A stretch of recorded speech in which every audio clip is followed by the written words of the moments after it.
Hey, so I'm on 28. I think it's Highway 28 up in the mountains up here in South Carolina, heading up to North Carolina. And this is called Moonshiner 28. This is this mountain run. But I just came across this. This is pretty cool. Chattooga Town was one of the Cherokee lower towns in what is now South Carolina during the 17th and early 18th centuries, and was a short distance north in the Chattooga River bottom. Chattooga Town, in a remote location in the back country, was the smallest of the lower towns in 1721 when it was appeared as Chattooga with only 90 inhabitants in that year's British census of Cherokee towns. Let's go check this out. I'm gonna walk down here. That was pretty cool. A bunch of bikes came by. I don't know what this big rock is, but this is pretty neat here. I don't know what it is. Some like stairs. You see like remnants from like an old building or something. Both sides right there. I bet you those were chimneys. It's probably a house on this location. Let's go see. Oh yeah, look. The Russell House. This was a busy Appalachian farmstead in the late 1800s and early 1900s. Wow. I'm not even going to read the whole thing, but it says, I am here. The house is right in front of me. Smokehouse was right behind it. You had a couple old log barns, pig farrow, another barn, some storage, corn crib, potato cellar, apple orchard. Really neat. So apparently, this was a road. The road went down through here. Actually, let's go check this out, because this was the farmhouse right here. So this would have been the front steps to the farmhouse. Really neat. This was their front porch. And obviously, I'd be inside the house right now. Yeah, and I was right. I just took a guess. So there's the remains of one fireplace right here. And here's the remains of another fireplace right there. Really cool. I love this type of stuff. Let's see what else we can find. Oh, look. Well, see, there's some sort of like foundation right in front of me right here. Pretty neat, but check this out. This is really cool. This seems a little newer, though.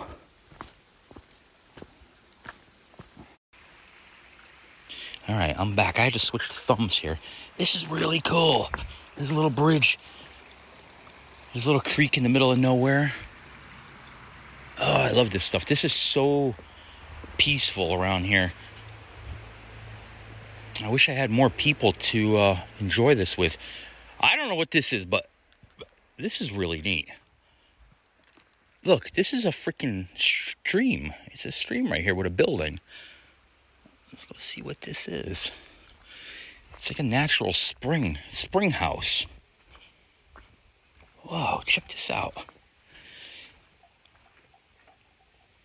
It's a natural spring coming right out of the side of the mountain here. I don't know what this rock is, but check this out. How peaceful is this? Actual natural spring house.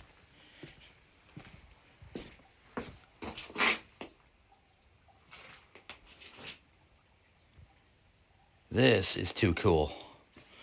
It's a shame that it's falling apart.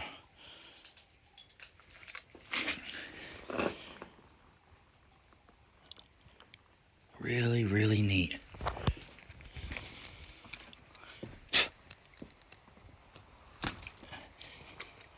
I do have my metal detector with me in my car. I'm wondering if I should do a little swinging at the home site real quick. See if I get any targets. This must have been nice at one time. But obviously this is newer, so it's not as old as like this house area.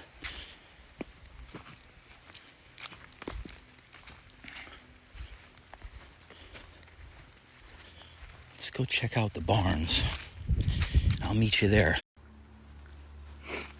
All right. Another really cool thing, you had the home site and all the barns here. Here's a creek that runs right through, right from the mountains there. I mean, we're literally like in a holler in the base of the mountains here.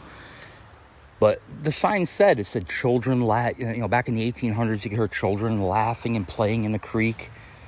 I mean, just really neat. What a perfect spot for a homestead. It's funny how the house is long gone, but the barn is still here. Wow.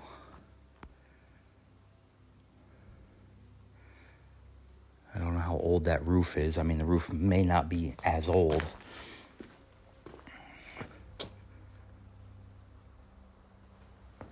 I'd love to get my metal detector out and do a few passes around here, but I don't want to dig too much around here, and it's too hot to play around. But this, according to the map, was a road.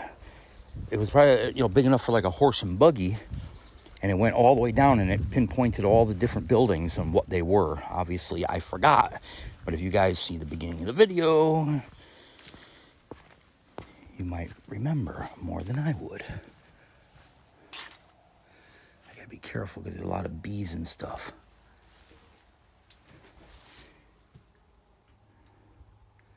Really, really neat. This would make a really cool, like if you were up in these areas and you didn't have money for like a hotel or something, shit, I would stay in one of these, just, a nice shelter for the night. Leaves of 3, leave them be. This is a nice building right here. I mean, this could have been used as it's like a guest house.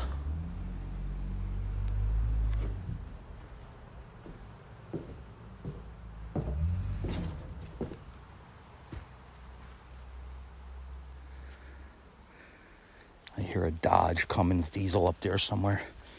I didn't lock my car. Got all my windows open and stuff too.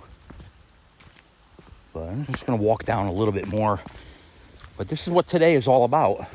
It's just hanging out and having fun and enjoying everything. What a beautiful creek. Look at this big flat stone. I mean, they put this here on purpose so they could walk across.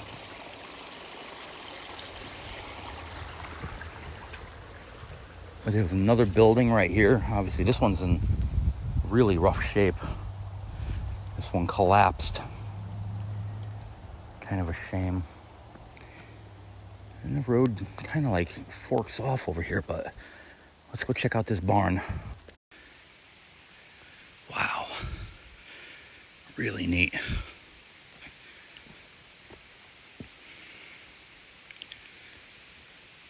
Amazing that something like this can still be around. Look at all the bats. Look at all the bats inside here. They're all flying around.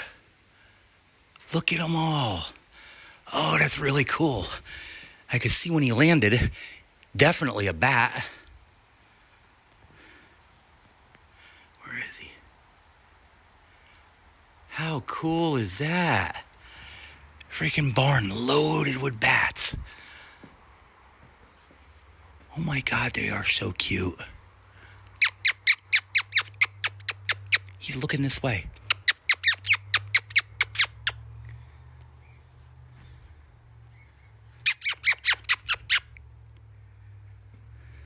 Really neat. I found the bat cave.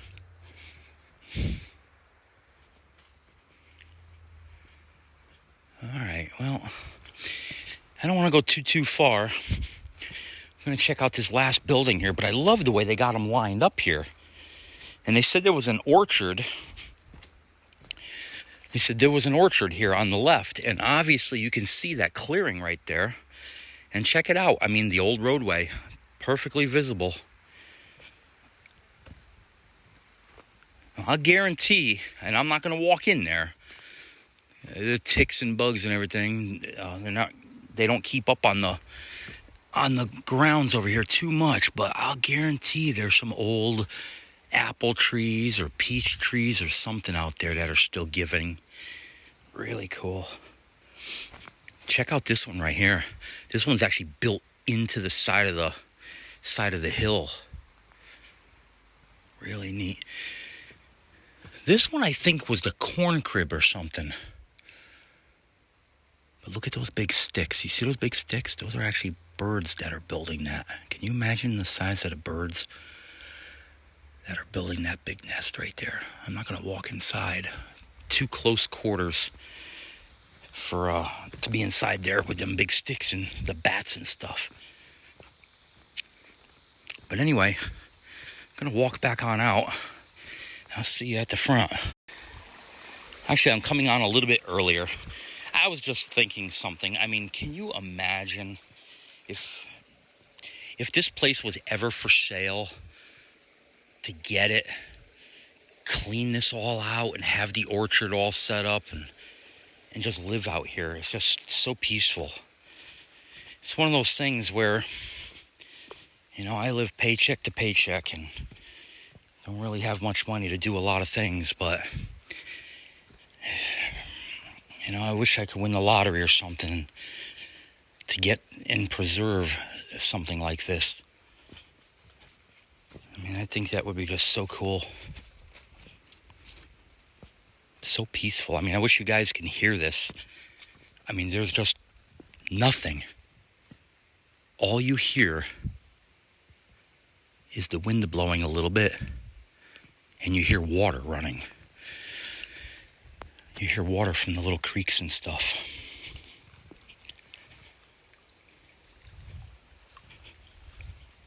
Absolutely beautiful. Once in a while you get a car coming by.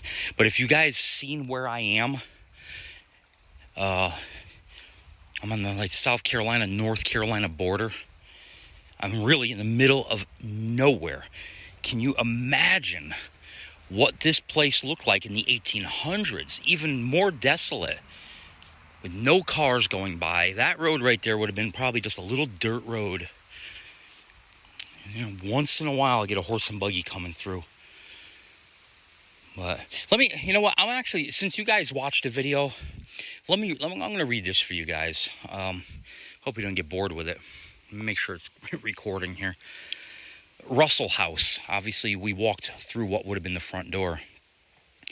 This was a busy Appalachian farmstead in the late 1800s and early 1900s. You can hear the laughter of children playing in the creek, lower cattle, and clucking chickens as they searched for food. Ganaway Russell built a small house here in 1867 and enlarged it 3 times over the next 40 years to accommodate his growing family and guests. Folks lacked motels, air conditioners, and automobiles like we enjoy today. Vacationers flocked to the area that is now Highlands, North Carolina, to escape the hot South Carolina summers. Their train ride ended at Walhalla, where they boarded a horse-drawn stagecoach for 2 hard days of bumpy riding on the dusty, unpaved roads. It was a welcome sight when they rounded the curve and spied the large house, where the Russell family provided overnight lodging and a good home-cooked meal for weary travelers. As many as 80 visitors are said to have stayed in the house at one time when the Chattooga was too deep to cross, and the folks had to wait several days and more. Spent the evenings in tents and hammocks. The guests even included a future president, Woodrow Wilson. How cool. Okay, so that last building we walked to, all right, you see the apple orchard over here. That was a potato cellar. The one before that was the corn crib. Oh, the big one was the corn crib where the bats were. Then the little one was the potato cellar. Okay, I'm getting it now. And then obviously we walked across that little. Oh, the smokehouse was the ruins that are on that side over there. When we walked across that little bridge to the spring house. I gotta switch thumbs, so I'll be right back. All right, so let me read the rest of this, and we're going to, well, me, I'm always alone. Nobody ever wants to go on my travels. If there's anybody that wants to be a shotgun rider with me, you guys are more than welcome. I'm always doing this stuff alone. All right, so the Russell Farmstead, this self-sufficient farmstead included 10 outbuildings clustered around the main house. Barns sheltered stagecoach teams and draft animals used on the farm. A corn crib, sweet potato cellar, and smokehouse permitted storing foods grown on the farm until needed. Cattle and hog provided meat, while the rich soils along the Chattooga River produced abundant vegetables. The cooks frequently served more than 80 guests, and reports say they ate as many as 20 turkeys at a single meal. Many of life's necessities like shoes and metal items were made in the sheds and the blacksmith shop. Follow the trail behind the sign to the spring house that provided drinking water and served as a refrigerator for this proud family. A number of marriages were performed at the attractive location. A tragic fire destroyed the main house and 3 outbuildings in 1988. The farmstead is listed in the National Register of Historic Places. Oh, that's sad. I didn't know it burned. That's awful. But that's a picture of what it looks like. They should redo it. I mean, come on. The Russells, William Genway Russell, 1835 to 1921, helped drive a herdle of cattle west to California and earned money selling meat to gold miners near Sacramento. He sewed his gold coins into a vest for the trip back home to avoid robbers and used the money to purchase this property. In addition to constructing these buildings, he built and furnished Mill Creek Schoolhouse, a mile south of here. The many children living in the area. Ganaway married Jane Nicholson, 1851 to 1935, who stayed busy running the inn, especially during the summer. Jane, in addition to raising 15 of their own children, was a midwife, riding a horse to provide help. She also ran a post office in the main house, right here, from the late 1800s to the early 1900s. How cool. Well, he had a lot of gold coins, which means this spot here would be a really good spot to do a little metal detecting, but I'm not going to do it today. I'm going to wait for like the winter months when it's a little cooler. So, but there you have it. I'm going to end this video, and I'm going to get on to the next. So I know I haven't posted any videos in a while, so hopefully you liked this little trip here, but my day is just beginning. This might be the last video I post for today or whatever, but there you have it.